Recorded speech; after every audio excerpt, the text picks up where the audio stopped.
po sa lahat! Ngayong araw ay latest update na naman tayo dito sa aking Seataoo account. So ano na nga ba yung nangyari? Meron ba tayong panibagong update or wala? So ngayon ay July 1, 2024 na, sobrang bilis talaga ng panahon. So July 1 na tayo ngayon. Since July 1 na tayo, sa aking account talaga is wala talagang panibagong update.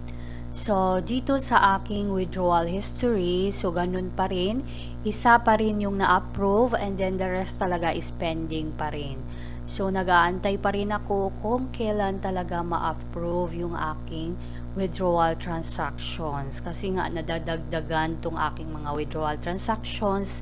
Tapos, hindi naman nadagdagan yung aking approval transactions dito for withdrawal. Regarding naman doon sa schedule sa pagbabalik ng aming puhunan, merong schedule for batch 1, batch 2 at saka batch 3.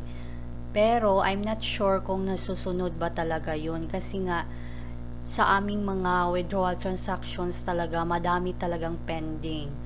So kung mapapasama ka doon tapos yung withdrawal transactions mo ay nakapending pa rin, so wala pa rin. So waiting ka pa rin hanggang sa katapusan. Kasi nga hindi naman sila magbibigay kung yung status ng aming withdrawal transactions ay nakapending pa rin. Dagdag problema pa rin yung isa kong transaction last June 26, 2024. Deducted siya doon sa aking wallet pero walang record doon sa aking withdrawal history. So I tried to refresh talaga sa site pero wala pa rin nangyari. Ganun pa rin. And then yun, nagtanong na rin ako sa aking dedicated customer service representative. Sabi niya itatanong daw niya. So ang problema pa rin ay yung aming dedicated customer service representative ay magsa-signing off na siya kasi daw papalitan siya ng panibagong customer service representative para sa amin. So I'm not sure kung totoo ba talaga na papalitan siya ng bago or ano nga ba talaga yung totoong reason.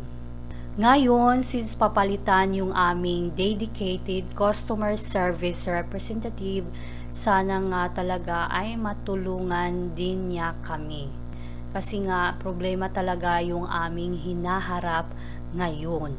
Dito sa aking my wallet, so maliit na lang yung amount na natira. Kasi nga, kagabi nakapag-process ako ng isang withdrawal transaction. Tapos dito naman sa aking freezing money, meron pa akong 9K, more than 9K. So nagaantay pa ako na ma-transfer ito sa aking wallet balance. Ngayon, naghihintay pa rin ako or kami na maibalik yung aming puhunan. Sana nga maibalik ni Seataoo hanggang sa katapusan ng buwan.